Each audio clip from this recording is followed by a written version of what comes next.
Assalamualaikum warahmatullahi wabarakatuh. Halo teman-teman.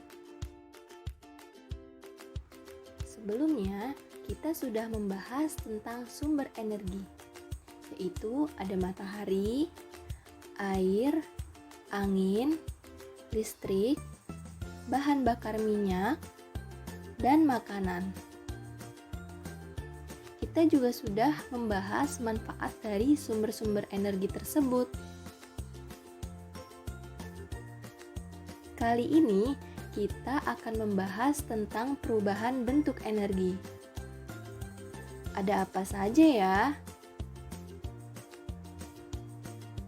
Sekarang, mari kita identifikasi perubahan energi yang sering kita jumpai dalam kehidupan sehari-hari. Perhatikan gambar-gambar berikut ini. Kita mulai dengan gambar yang pertama. Gambar apakah ini? Ya, betul sekali. Gambar seseorang sedang menjemur ikan. Menggunakan energi apa ya?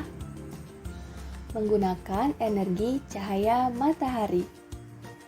Nah, sekarang kita akan isi tabel yang ada. Tadi energi yang digunakan adalah cahaya matahari. Nah, perubahan energinya kira-kira dari energi apa menjadi energi apa ya? Nah, perubahan energinya itu dari energi cahaya menjadi energi panas. Kita ke gambar selanjutnya. Nah, di sini ada gambar seorang anak yang sedang menyetrika pakaian. Energi yang digunakan adalah energi listrik. Kira-kira perubahan energinya dari energi apa menjadi energi apa ya? Dari energi listrik menjadi energi panas. Kita ke gambar selanjutnya. Nah, di sini ada gambar seorang anak yang sedang bermain layang-layang.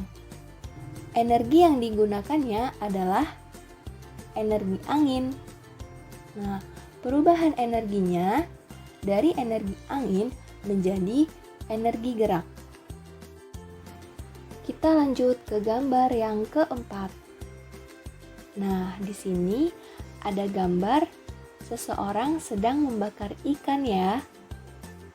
Nah, kira-kira menggunakan energi apa? Pada peristiwa pembakaran kayu oleh api, terjadilah sebuah reaksi kimia antara oksigen dengan kayu bakar yang menghasilkan api. Nah, berarti api ini termasuk energi kimia. Nah, jadi energi yang digunakan adalah energi kimia. Perubahan energinya yaitu energi kimia menjadi energi panas. Selanjutnya, ada energi alternatif. Yang pertama, ada energi matahari. Energi matahari adalah sumber energi yang termurah dan sifatnya tidak terbatas. Matahari merupakan sumber energi utama bagi bumi. Dalam kehidupan sehari-hari dapat kita lihat manfaat matahari. Padi yang baru dipanen dikeringkan menggunakan matahari.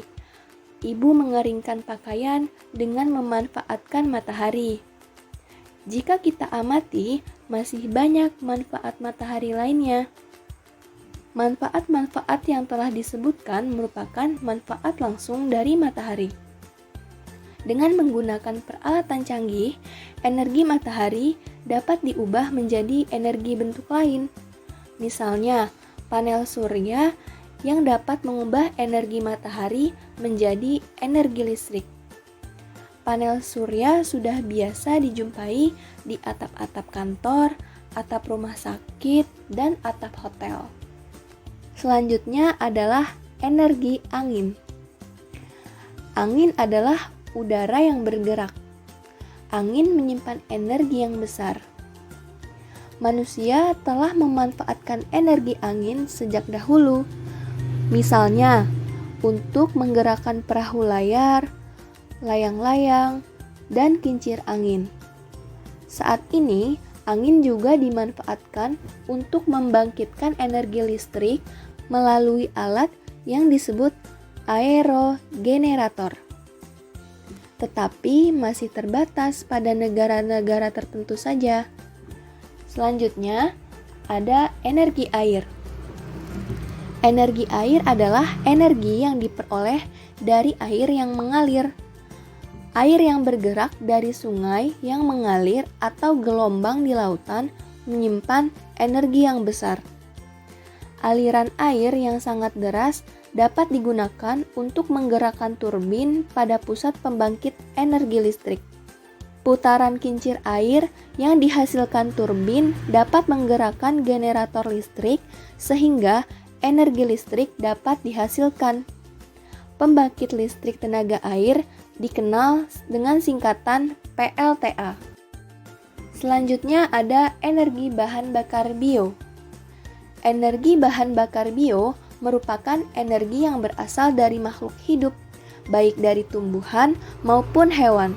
Bahan bakar bio dari tumbuhan diantaranya tumbuhan berbiji yang mengandung minyak. Misalnya bunga matahari, jarak, kelapa sawit, kacang tanah, dan kedelai. Minyak yang dihasilkan biasa digunakan sebagai campuran solar untuk menjalankan mesin diesel sehingga disebut biodiesel.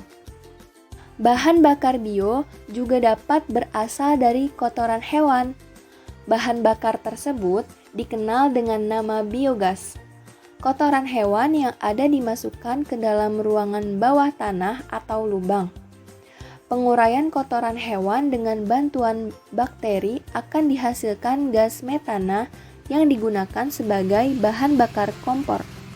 Selain itu, bahan bakar ini dapat juga dimanfaatkan untuk bahan bakar kendaraan bermotor. Selanjutnya ada energi panas bumi.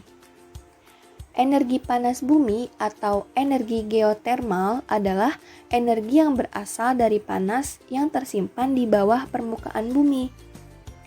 Energi panas bumi adalah energi yang dihasilkan oleh magma di dalam perut bumi. Energi ini banyak dimanfaatkan di daerah pegunungan. Batuan panas yang terbentuk memanaskan air di sekitarnya sehingga dihasilkan uap air panas atau geyser. Sumber uap panas tersebut kemudian dibor. Setelah disaring, uap panas yang keluar dari lubang pengeboran dapat digunakan untuk menggerakkan turbin yang memutar generator sehingga dihasilkan energi listrik. Selanjutnya ada gelombang laut. Gelombang laut termasuk energi gerak yang besar. Energi tersebut dapat dimanfaatkan untuk membangkitkan tenaga listrik.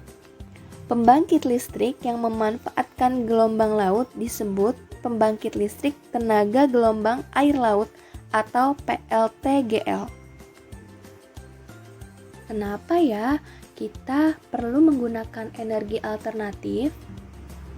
Supaya energi yang tidak dapat diperbaharui tidak cepat habis dan dapat digunakan oleh generasi yang akan datang. Nah, berarti kita harus hemat energi ya. Berikut ini sikap yang mencerminkan hemat energi. Yang pertama, menggunakan peralatan listrik hemat energi. Yang kedua, mematikan lampu di siang hari. Yang ketiga, menggunakan listrik seperlunya. Yang keempat, efisien dalam menggunakan tenaga listrik. Yang kelima, menggunakan kendaraan hemat bahan bakar. Yang keenam, mematikan keran air setelah digunakan.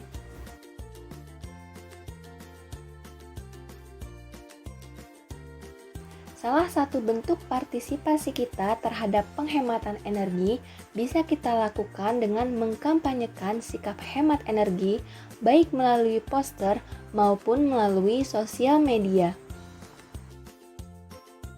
Nah, perhatikan poster berikut ini. Poster tersebut memberikan informasi mengenai cara menghemat air. Pesan yang terkandung dalam poster tersebut adalah bahwa kita harus hemat dan bijak dalam menggunakan air.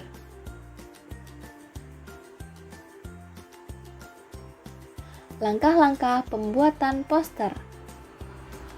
Yang pertama, tentukan ide atau topik pembuatan poster.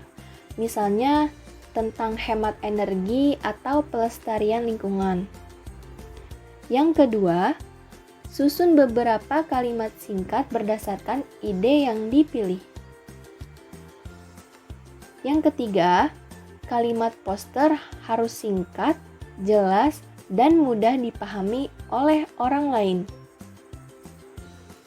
Yang keempat, sertakan gambar yang mendukung isi poster, supaya lebih menarik ya. Selanjutnya, unsur-unsur yang harus diperhatikan dalam pembuatan poster. Yang pertama adalah kalimatnya. Dalam pembuatan poster, kita harus menggunakan teks petunjuk untuk menunjukkan langkah-langkah melakukan suatu kegiatan. Yang kedua adalah gambar.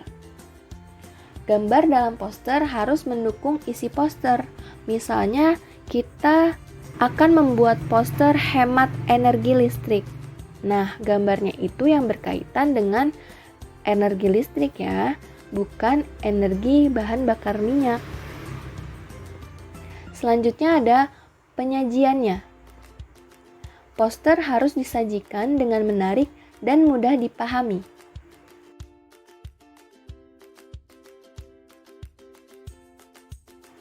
Apakah itu teks petunjuk? Teks petunjuk merupakan tulisan yang berisi petunjuk pembuatan suatu benda atau cara melakukan suatu pekerjaan. Misalnya seperti ini teman-teman.